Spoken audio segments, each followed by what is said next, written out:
Hey, what's up, everybody? It is Craig Pera, the founder of the Mindful Habits System, and this is Sex Afflictions and Porn Addictions, a podcast on healthy sexuality and a great life. I'm really excited. I've got a very special guest here today. I'm excited to share him with you because we're going to address a problem that I see all the time. This is, as you know, and those of you who are listening, in these communities know the impact that compulsive sexual behavior and porn addiction is having on our spiritual communities. The statistics show that this is more of a problem in the religious communities. I remember seeing a study that like 40% of ministers themselves were struggling with porn addiction. And as a coach, as someone who works with people, struggling with this affliction, it's really important for me and for them to dig into the underlying belief systems that are driving the perpetuation of shame and self-loathing. And unfortunately, a lot of that comes from their religious programming. And the title of this podcast, I want to get this out of the way right now so you know where I'm going before we go any further, is that God loves porn addicts. God loves porn addicts. And the problem that I face is that there are people, men, good men, spiritual men, kind men, loving men, hardworking men, charitable men, who, despite their best efforts, continue to fail. And they've convinced themselves that God has turned his back on them, or that they have turned their back on God because of their ongoing sin.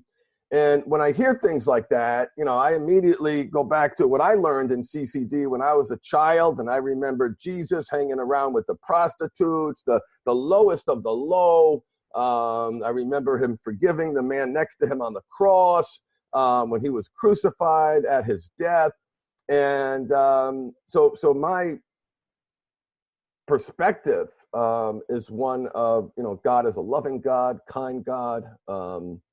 And so since I'm not a practicing religious man today, I had to bring in the expert. So I'm very, very excited to have Matt Dobschuetz. If you've been struggling with this for a while and you are a Christian or not a Christian, chances are you've come across this podcast, Porn Free Radio. He's helping people all over the world. Matt, it is a privilege and an honor to have you on the show. And just remember, your microphone is muted, so unmute that. There you go. Welcome, Matt. Well, I'm excited to be here. And man, I feel honored to be asked to talk about this topic too. I mean, I didn't feel very spiritual when I got caught by my wife downloading pornography, in 2001.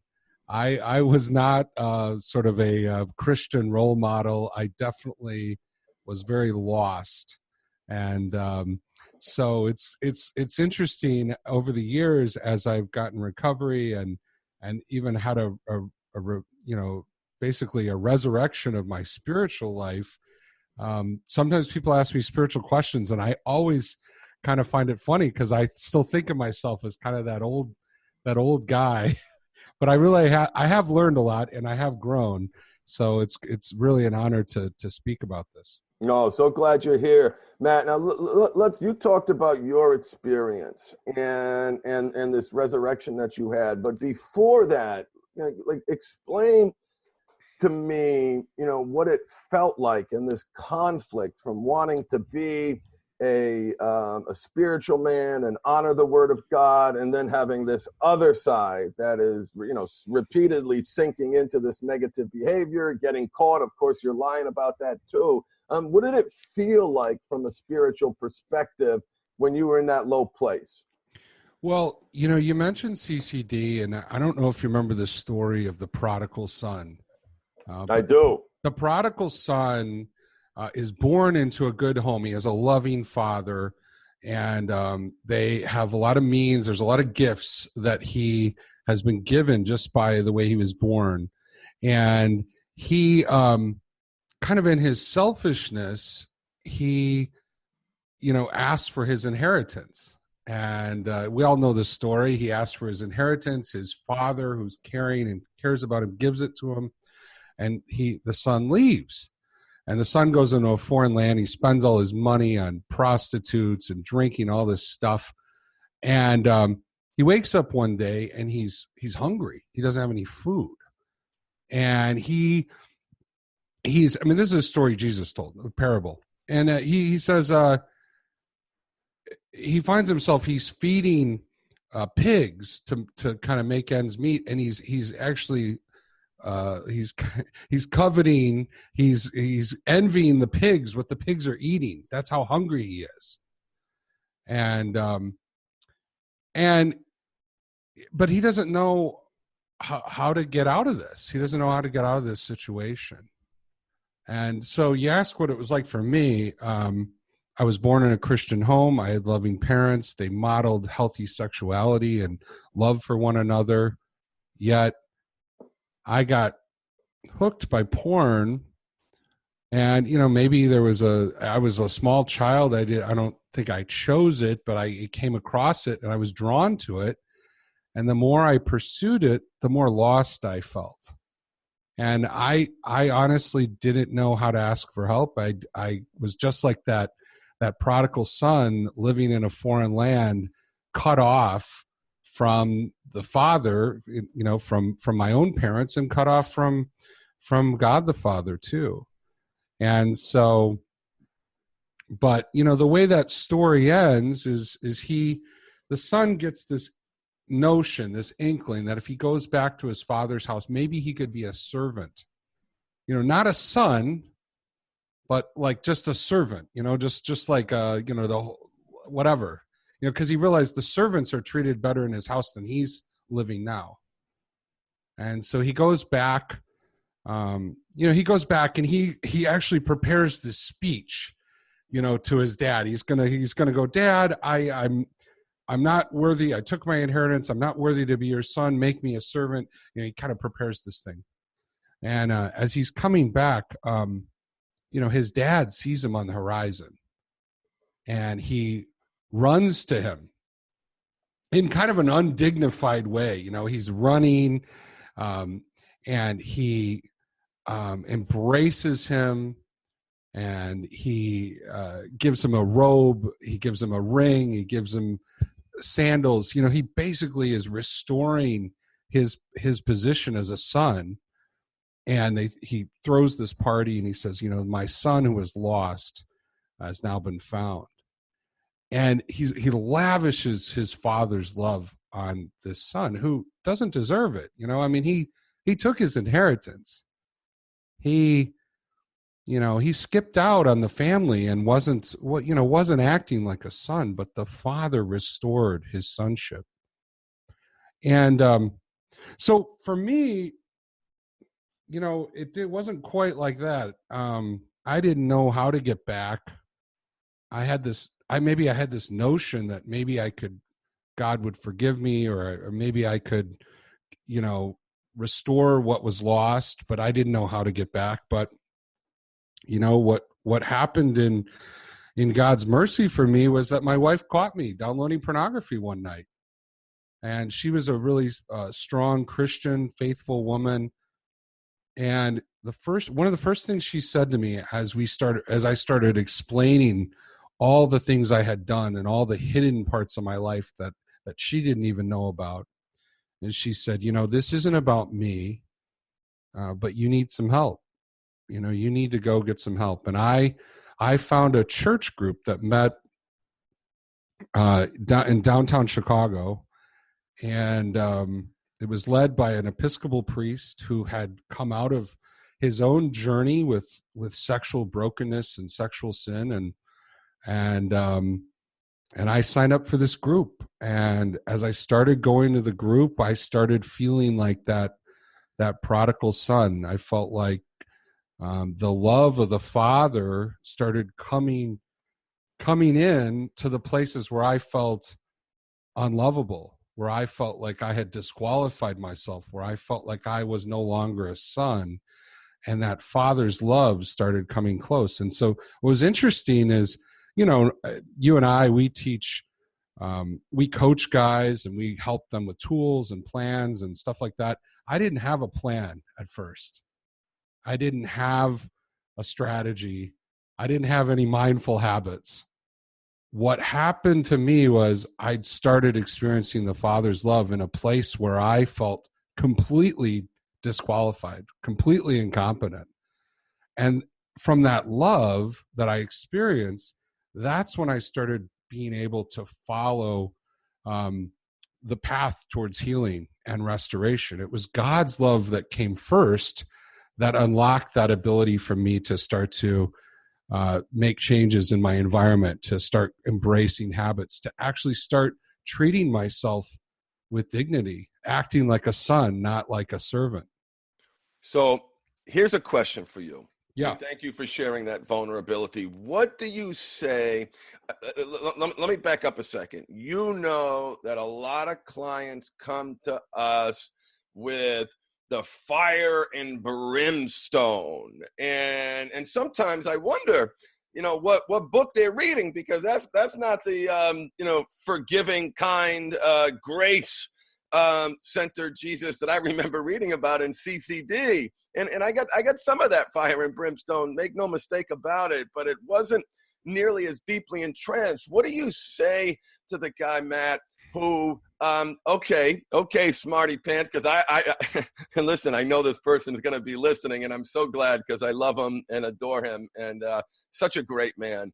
And okay, smarty pants, dropping the prodigal son story on me. Well, what happens if the son goes off again? Because that's his slip. That he's drawing that analogy between I have sinned, I have returned to the Father. He has opened his arms, but if he keeps opening his arms, it's almost like he's codependent.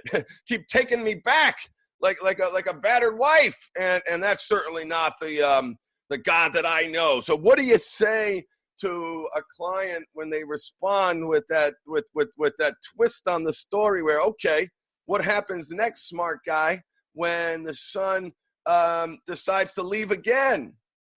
Is Father going to keep welcoming him back? I do think the Father welcomes him back, but I think part of our challenge as sons, as returning sons, is what can we do to embrace the Father's love, to receive it? And here's the thing. Here's the reason why people get hung up on the shame, the guilt, and that kind of thinking. Which only makes it worse, by the way, right, Matt? Right. The reason why people get hung up on that is because of their theology of sin. And I think this is sin. I think that these pursuits are sinful. They're apart from God.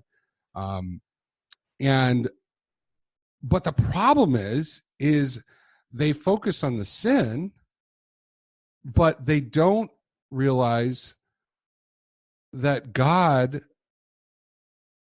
love, his mercy, overcomes the sin.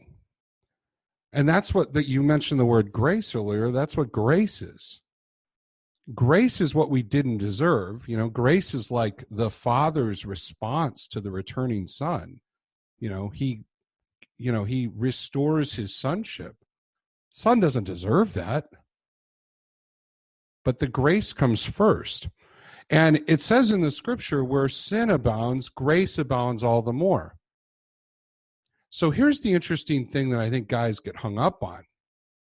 They realize they have sin, but they're trying to clean themselves. They're trying to restore themselves for God.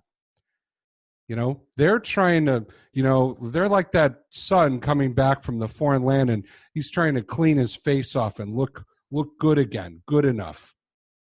But only God can restore us. It's God's grace which restores us. So the problem is they have a theology of sin. They know sin is separating them from God, and they know that that what they've done has, we have, all these verses that you probably learned in CCD. For the wages of sin is what? Death, right? Sin separates us from a holy God. So how do we get back to God? By trying to clean ourselves up? By trying to manage our sin? No, it's by the grace first is the thing that overcomes our sin. And guys don't want to hear that. We still want to depend on ourselves to save ourselves. And sin requires intervention. It requires a rescue. And if we're trying to rescue ourselves, we're not going to go anywhere. Let me put it another way. What happens when we're in our porn as a Christian, right? We're isolated. We're back in that sort of lonely prison. We're in that cycle of shame. We're cut off from God. We're cut off from receiving his love. We're cut off from even the love and care of other people in our life. We're alone. Okay? Now, what happens to the guy who's in recovery, and I'm saying the quote unquote recovery, but he's trying to do it on his own? He's trying to, manage his thing. He's adding a whole bunch of rules to his life, a whole bunch of laws. He's using what we call in the Christian church legalism to manage his sin, right? Is he depending on God? Is he in relationship with God? No, he's trying to do it on himself. So what is he doing? He's exchanging one form of bondage for another. He's basically saying, oh, I'm not in bondage to porn anymore, but now I'm in bondage to all these rules I'm trying to follow. And guess what? He keeps failing over and over and over because he's trying to rescue himself. He's like a drowning man who's trying to throw himself a life preserver. Yeah, I sometimes, Matt, I ask guys, who come to me with these belief systems, I say, okay, I want you to summarize the New Testament in one word. One word. Give me one word. And I love that answer because it's certainly a lots of different words could be used to describe it. But when you force one, you get, people thinking about it, and I can see the smoke coming from their ears when I ask them that question. And particularly people who have that theology of sin that you spoke of, that is really keeping them stuck, that is keeping them away from God, that is keeping them, hurting them, dramatically hurting their recovery. They're stuck in this negative place. I've got one client who's too crafty to fall for my trick, so I'm going to continue to work on him. But when I ask this question, what's that one word? And it's either forgiveness, it's either grace, it's either love. I have never heard eternal damnation. I have never heard sin. I have never heard, burning in the fiery pits of hell. Oh, that's a phrase, but you get my point. And I think, that legalism that you talked about, it's, a lot of these guys are cherry picking parts of the Bible that, in some cases conflict with the words that came out of Jesus's mouth. And and they lose sight of the big picture. Is that your experience, whether it personally or, professionally? Yeah, I mean, totally. And if you, the interesting thing is if you asked me that question, the word that I would have said, and I already just said it, is rescue. Rescue. God sees us in our sin, but also just surrounded by evil, surrounded by things that, not just temptations, but just things that would harm us, things that would cut us off from being the man we were called to be. And God makes a way for rescue for us. He delivers us, and it's his love. Where sin abounds, grace abounds all the more. His grace overcomes sin, and that's the thing we have to embrace. Except we have to embrace that with humility. We have to go, wait a second. I can't use the same strategy I used in my addiction to try to get out of my addiction. Self-dependence, self-reliance, doesn't work. Doesn't work. Doesn't work.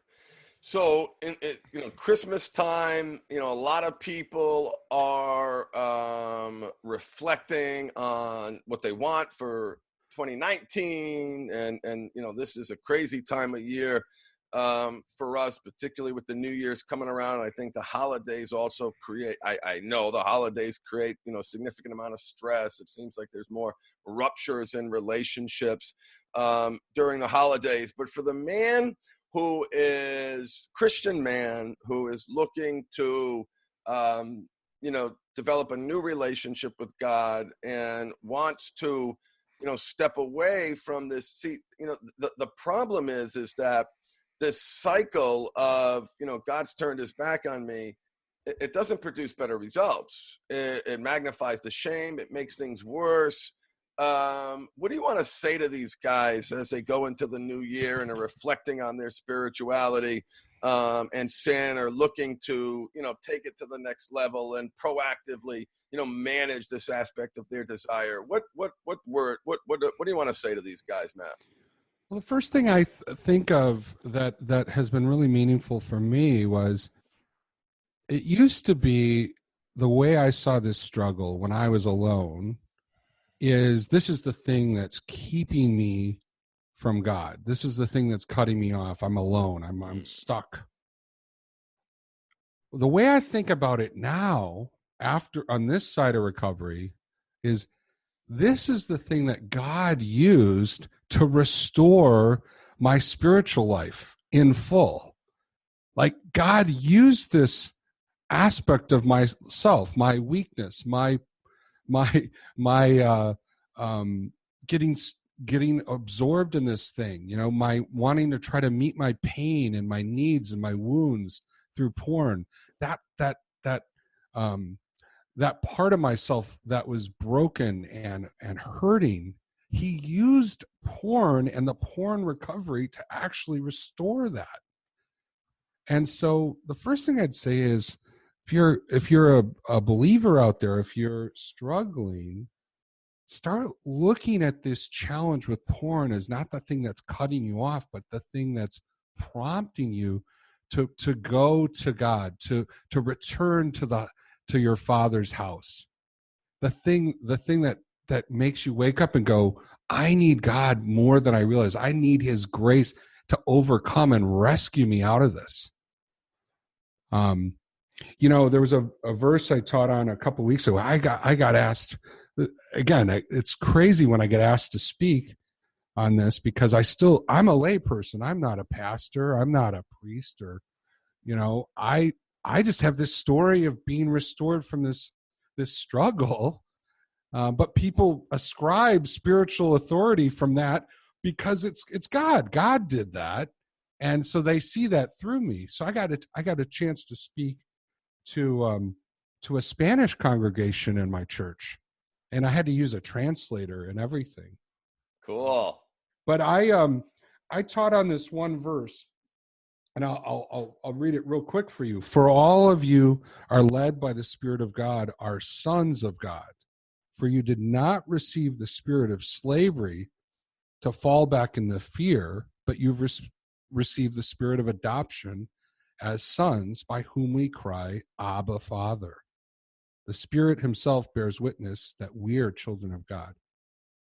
And I think for all the guys who are listening who have a spiritual life, the truth you need to hear is that we didn't receive a spirit of slavery.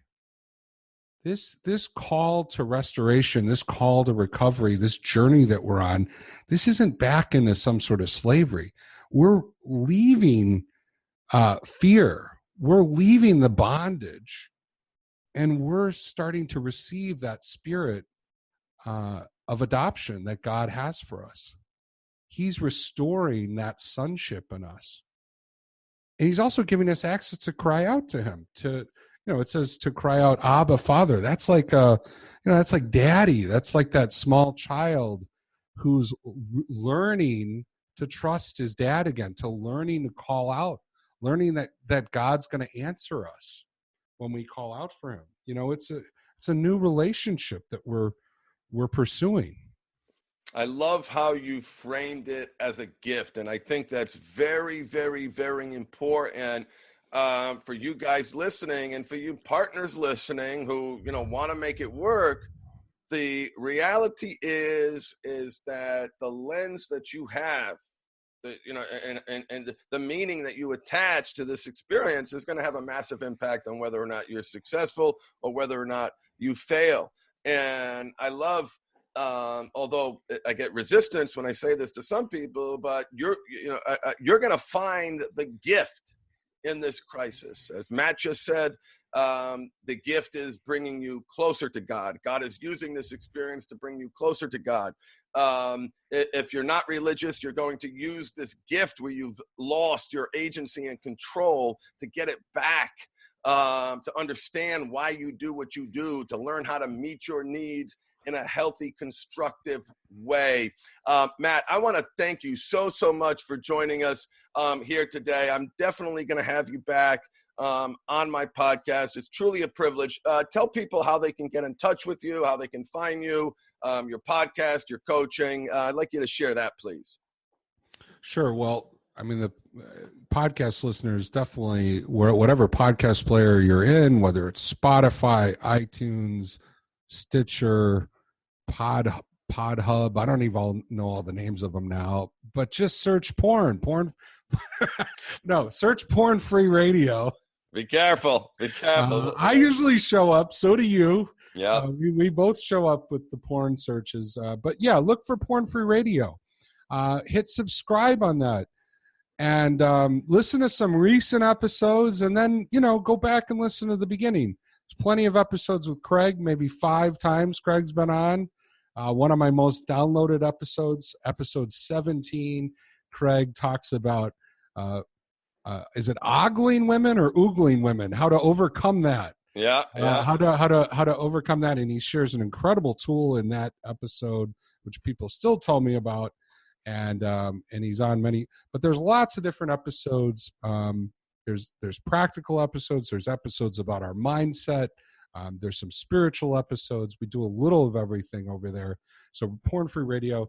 And if you want to get to my website, go to recoveredman.com. I did have pornfreeradio.com, but it kept getting blocked by everything because it had the word porn in the title. So I had to come up with a new name. It's recoveredman.com. You can find out about coaching there. You can get my free training, Porn Free this year, which is a little 1-hour training to help build a recovery plan to make 2019 the year you go porn free for good, 100%.